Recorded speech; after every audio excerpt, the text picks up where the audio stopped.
Good evening, members of the Public Council colleagues, and everyone joining us on this panel. My name is Mally Rosado, and I am City Council President. I am calling to order the OMBGA committee meeting of Monday, October 19th. With me this evening is Councilwoman Shirley Surgeon, who is a voting member on this committee, Councilman John Gale, who is a voting member on this committee. Also joining us is Councilman LeBron, not a voting member. Corporation Counsel Howard Rifkin, Leanne Rouse, Matthew Larson, and myself. The first item on our agenda is communication from Mayor Bonin with a company resolution for the procurement of mailing, folding, and inserting equipment through our current vendor, Pitney Bowes, which will save the city an estimate of $11,601.60 over the next 5 years. Do we have someone from the administration who will talk about this item? Hi, Councilwoman Rosado. It's Matt Larson, and Leanne Rawls, the Director of Finance, is on as well. This is pretty much straightforward. We've had Pitney Bowes in our mailing room providing services for quite some time. What's different about this is we're asking for permission to commit to them 60 months of services and equipment so that we can realize savings that you see before you.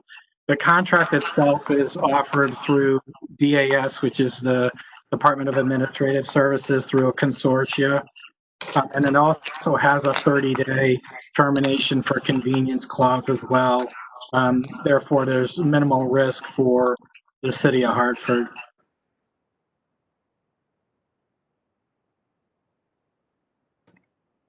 Was there any questions about the request? And in doing so, through the commitment, we're able to save over $2,000 a year for the city in aggregate. It's 11,000.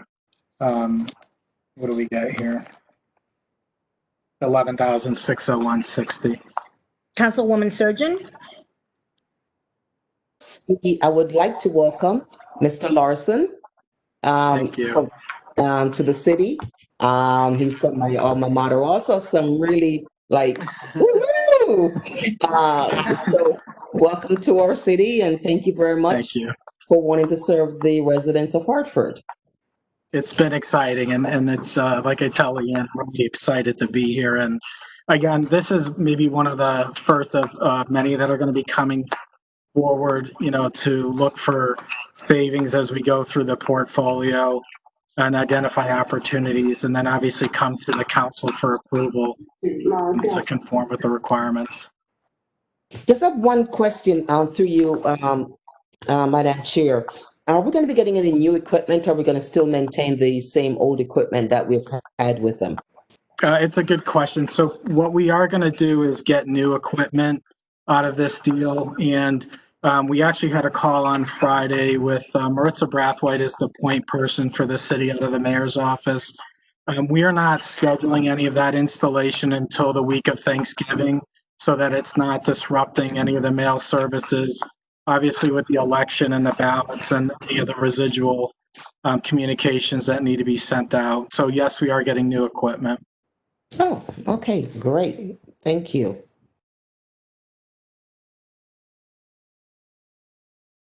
Madam Chair. Sure. So the equipment, new equipment, so the saving, is it because of the new equipment? How is it a new way of doing business? Yeah, how did you realize that savings? So what we found when we were working and reviewing the contract, what Pitney Bowes had done was they had consolidated the costs over the 1 year period, because what was set up before was a year-to-year renewal. And doing this with the 60-month and obviously taking the step to inform the council and get the approval, they're able to amortize the cost over 60 months so that we see a true cost of the equipment, and therefore the savings they can offer, we're able to capture instead of not capturing it off of a year-to-year agreement. So this is a rental equipment. It belongs Yep. to them. And so after 60 months, you take a look at the contract again? Yeah, we will. And what's different as well is we actually are monitoring their performance and having quarterly business reviews to hold them a little more accountable for the support of the city. Okay, that's great to hear. Yeah. And how do you do that? What do they, and excuse me and bear with me since I'm limited knowledge of this. Sure. So you use equipment to stamp the mail with the postage. Well, there's the mail inserting, they call it, right? The stuffing, so to speak. And then what we do with Pitney Bowes is they also manage our bulk mailing activities. So what they'll do is package it up, work with the U.S. Postal Service so that it's streamlined. It actually costs less money for the Postal Service to have Pitney Bowes work with us as the intermediary. And for a small fee, that's how the Postal Service is able to manage a lot of the bulk mail throughout the U.S. And I'm just beginning to learn that bulk mail is not first class. It's like the last Yep. tier. And so basically, how does it affect the delivery? So what happens is, and this is what you're seeing as well, through the relationships, there's a daily pickup, right? So there's not, it doesn't follow the form so much as like third class mail as it used to, right? Where it would take forever to get to the desired recipient or the addressee. That's dropped off every day so that it's not first class, obviously, but bulk mail is a higher priority than the second or third class. Okay. Okay. Thank you. Thank you, Madam Chair. Sure. Thank you, Councilman Gale. Sure. Thank you. I'm just wondering, are there other providers out there? Did we, was this by virtue of an RFP, or did we get any other quotes, or is this because it comes to you from the state of Connecticut? They've already done the vetting. No, there is another vendor called NeoPost as their main competitor, Councilman Gales. But when we had looked at the pricing and the existing equipment to make sure that we're aligning right with a good and proper transfer, we looked at Pitney Bowes as well as the NeoPost, but it was not as comparable in terms of pricing or service that we had already established with Pitney Bowes. And we are able to get that through the consortia, but the state of Connecticut also supports Pitney Bowes rather than NeoPost as well. Thank you. Thank you. Are there any other questions? I just want to acknowledge that Councilwoman Wildelise Bermudez has joined our committee meeting, and she is a voting member, and so has Councilman Clark, who's also a voting member. Are there any other questions on agenda item number 1? Councilman Gale? I'll make a motion that we send it back to council with a favorable recommendation. Second. We have a motion that's been made and properly second. Are there any other questions? Any other questions? No questions being. A motion is on the floor to send item 1 back with a favorable recommendation to council. All that are in favor signify by saying aye. Aye. Aye. Any abstentions? Any abstentions? The motion passes favorably. Item number 2. Thank you. Thank you. Thank you. Item number 2 on the agenda is substitute ordinance amending Chapter 2, Article 18, Section 2-860 of the Motor Vehicle Policy of the Hartford Municipal Code, which was item number 34 on the council meeting agenda on September 14, 2020. Do we have anyone from the administration on to speak about this ordinance? Good evening, Council President and committee members. It's Thea Montanez, the city's Chief Operating Officer. How are you? Good, how are you? Good, just making sure you can hear me. Yes, we can. Yes, great, thank you. Good evening, everyone. I did receive a copy of the proposed changes, and I very much appreciate the thoughtfulness in the recommendations that were provided. I am currently in the process of assessing our current policy as well as the ordinance to determine potential changes that we may want to make. And so, I will absolutely take into consideration the changes that were shared by Councilman Mictum.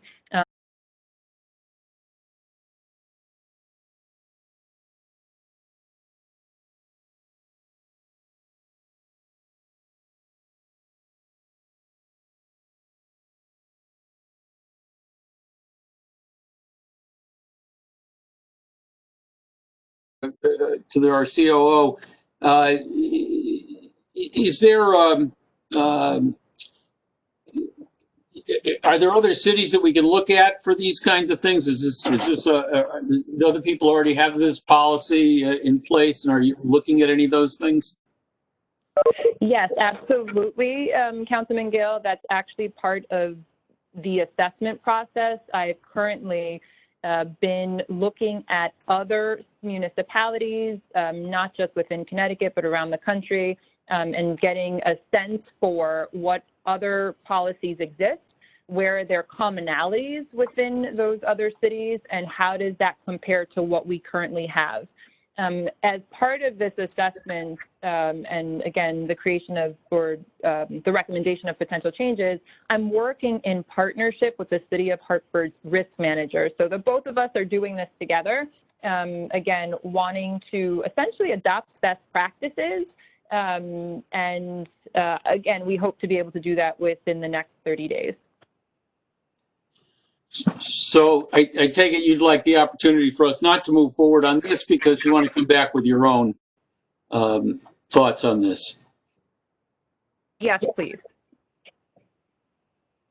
Thank you.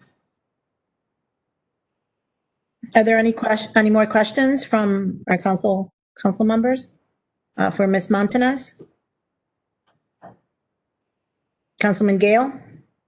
I'll make a motion that we postpone this matter to the next meeting of the OMBGA pursuant to Chief Operating Officer Montanez's request, and look forward to receiving at that time comments from the administration.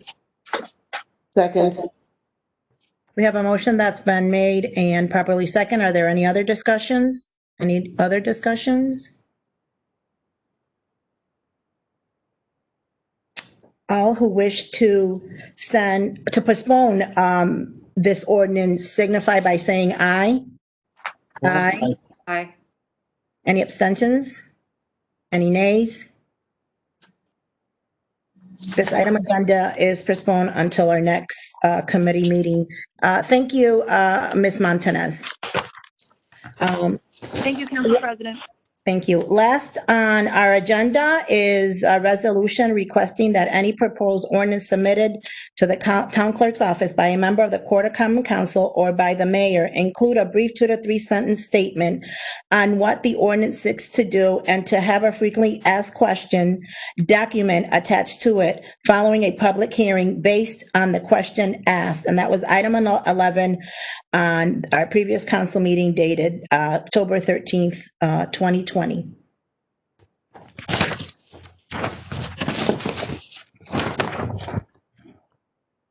Councilwoman Bermudez, since this resolution was introduced by you and Councilman Mictum, would you like to speak on it? Yep.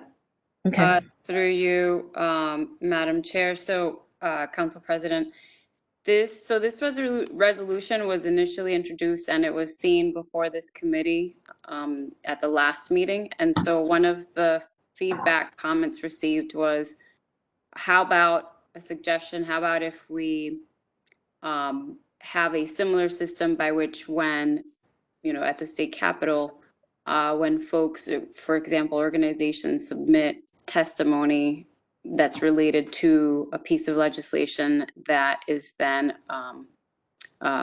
approved by the state legislature. When folks search, when they're able to search the testimony, it will appear as part of the search. The testimony appears as part of the search, and so the resolution is an addition to that. I know that in our previous conversations with the administration, they certainly seemed interested in doing something related to having a brief description attached to an ordinance, so that it just doesn't present as a letter form in the council agenda packet, but that it's searchable, so that, once the ordinance is approved, city council, when whoever from the community is searching on Municode, a brief description is available as part of that search, as part of the ordinance, but also that testimony also be documented as well, if there is testimony that is provided that's written. We recognize that not all testimony is written during our public hearings, and so it's in that spirit, based on that last recommendation that was made in this committee meeting, to add that particular language. Okay, thank you. Thank you for that. So on the council side, and correct me if I'm wrong, what you're trying to get through this resolution is, if a member of council is putting forward an ordinance or a resolution to do kind of a cover letter, like the transmittal letter that is submitted from the mayor's office whenever they introduce a resolution or an ordinance. So it's not just about the letter. So when a ordinance is approved, when you're searching on Municode for, like, if you were to compare it to, say, a report in academia, for instance, before you read the report, there's an abstract that provides a synopsis of what the report is about. Whenever anyone is searching on Municode, any ordinance, there's not, that cover letter is not available. So while it is available during the initial submittal process to city council and any member of the public, that cover letter gives a pretty good, decent synopsis of what the ordinance is about. That's not actually available after the ordinance has been approved. So that it would address that. It would address, 2 or 3 simple sentences. What is this ordinance about? And in the event that during public hearing, a member of the community has questions about the ordinance, then whatever those questions come up during that public hearing, those questions be turned into frequently asked questions that would answer those, that would have a response, and it would be an immediate response to those questions. But the part that we're adding on to this is specifically when a community member is searching, again, if the ordinance is approved and they're searching on Municode, the actual ordinance, that testimony also be, whatever testimony was emailed, provided in writing, that it also be incorporated in the same way that when you're searching a piece of legislation at the state capitol and you want to learn more about the actual legislation and you have a really, really good sense of what kind of testimony was provided. And that was per Councilwoman Surgeon's request, which I agree. Thank you. I just wanted to say that I got an indication that Ms. Montanez is still with us. And did you have any comments on this item agenda, Ms. Montanez? I really don't want to keep you on the line if we don't have to. I appreciate that, Council President. So I am still on the line. With regard to Councilwoman Bermudez's proposed resolution, Councilwoman, I know that you and I spoke about the request to include a 2 to 3 page sentence for any proposed changes to the ordinance. I think we talked maybe last month. And so, I had just indicated that we provide an overview or a breakdown of the ordinance and the transmittal letter that accompanies every single action that's being proposed by the mayor. And happy to, of course, we will continue to do that. But I also, and I invited a discussion with you to talk about, potential ways we can do a better job of communicating changes to the community, because we too share your interest in wanting to ensure that information is accessible. So still happy to meet with you in terms of, ways we can do that. With regard to Muni Code, so for those that aren't familiar with Muni Code, it is a software system that integrates into the systems of municipalities to allow for the publication online of various documents. And so similar to, many software systems, it can do many different things. But what we would need to do is confirm what our current agreement is with Muni Code and determine, do we currently have the ability to do what it is that Councilwoman Bermudez is suggesting, which is, what I had shared with you last month. Again, happy to make information available, but recognizing that it's a software system that we don't directly manage. And so we would need to discuss with the software company what arrangement is in place. And, if we currently don't have the ability to upload the documents that you're referencing, what is the cost associated with enabling that function within the software system? So on our end, we will follow up and share with you what we're able to find from Muni Code. Councilwoman, thank you, Ms. Montanez.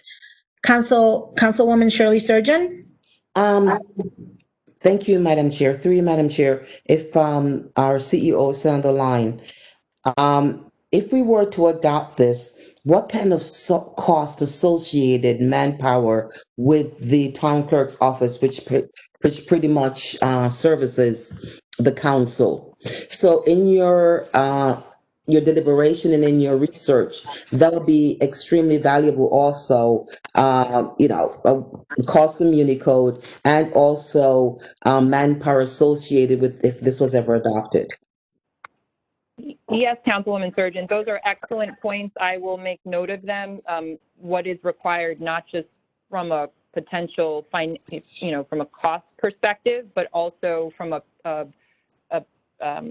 staff, capacity perspective.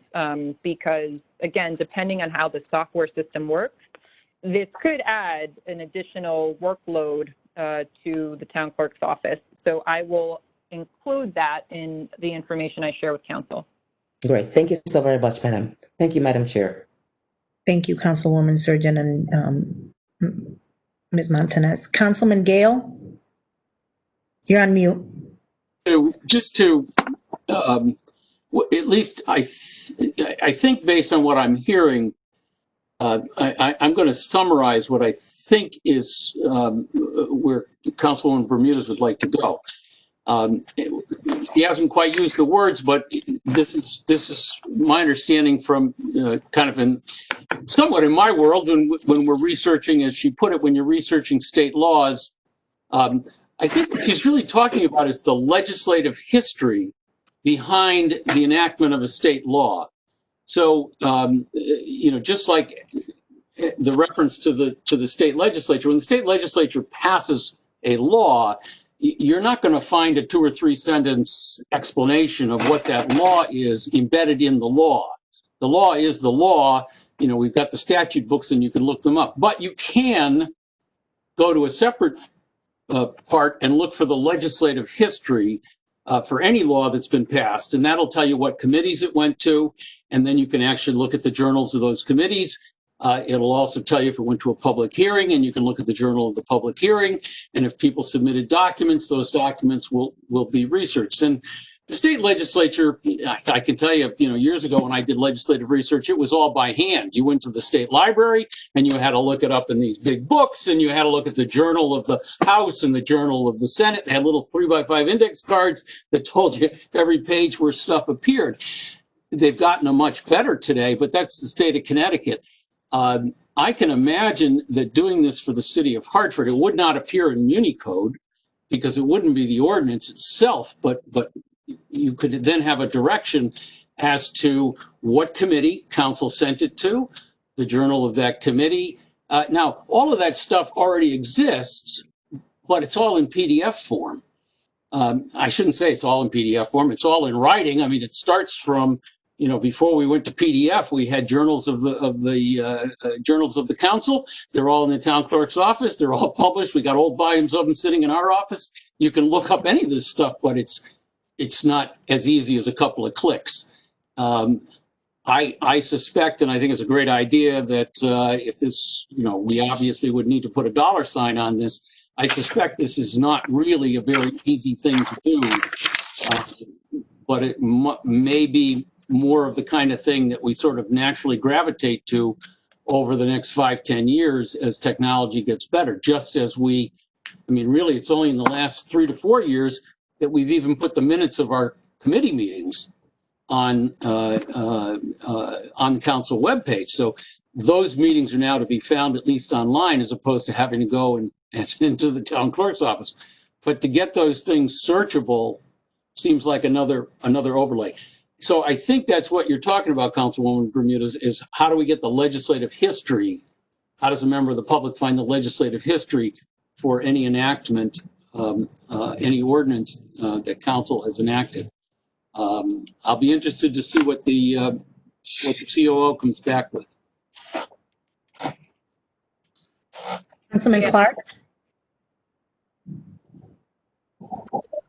Thank you. Through you, Madam Chair. I think I understand the spirit and intent of this, especially when a bill is passed at the state level, or OLR, sorry, the Office of Legislative Research typically provides a summary of a multi-page bill. And I think we all have seen those huge bills. But again, they have it at the state, and I know that they are working in collaboration with the state library to have everything from vote tallies to committee reports, things of that nature, associated with each bill that's passed or each bill that's actually in committee. So I'm just interested to see what other municipalities actually have this kind of software that might be able to attach documents from every committee, every resolution ordinance that is presented, adopted, and the whole process. Now, keep in mind, not sure if people understand, with any ordinance that's actually adopted or amended, there is at the bottom of each ordinance a date where it is actually revised. And so just want to have everybody keep that in mind as well. But I do agree, I'm looking forward to the research as to what our COO is going to put into this to see exactly what the cost may be, the possibility of this, and also too the concern as to the manpower, to Councilwoman Surgeon's point, as to how many more people will it take to actually monitor and maintain the system. Because keep in mind, as it was already previously stated, that Municode is a third party which many municipalities within the state as well as the country utilizes. And so I would be interested to see if there's any municipality that actually utilizes the same type of system that our Connecticut General Assembly uses presently. Thank you, Councilman Clark. Are there any other discussions? Any other questions? Councilman Gale? Well, if there's no other discussion, I guess I would move to postpone this to the next meeting of the OMBGA in line with comments we heard from the COO. Second. Motion has been made and properly second. There being no further discussions, all of those in favor of postponing item number 4 signify by saying aye. Aye. Aye. Any nays? Any abstentions? The motion passes to postpone this item. Now we're on item number 5 of the agenda, other business. There is no other business to discuss. With that being said, I am calling for the adjournment of this meeting. Do I have a motion? So So moved. moved. Second. Thank you. I want to thank everyone on this call for being with us tonight. Ms. Montanez, thank you. All those in favor of adjourning the meeting, please signify by saying aye. Aye. Aye. Howard, thank you for being with us. And David, thank you for your amazing job. Thank you, council colleagues. Thank you to the members of the public watching us this evening. Please register and vote. I will be saying that every day. Thank you so much and good night. Yes, Councilwoman Surgeon. What is it? Not just register and vote. Send your ballots in.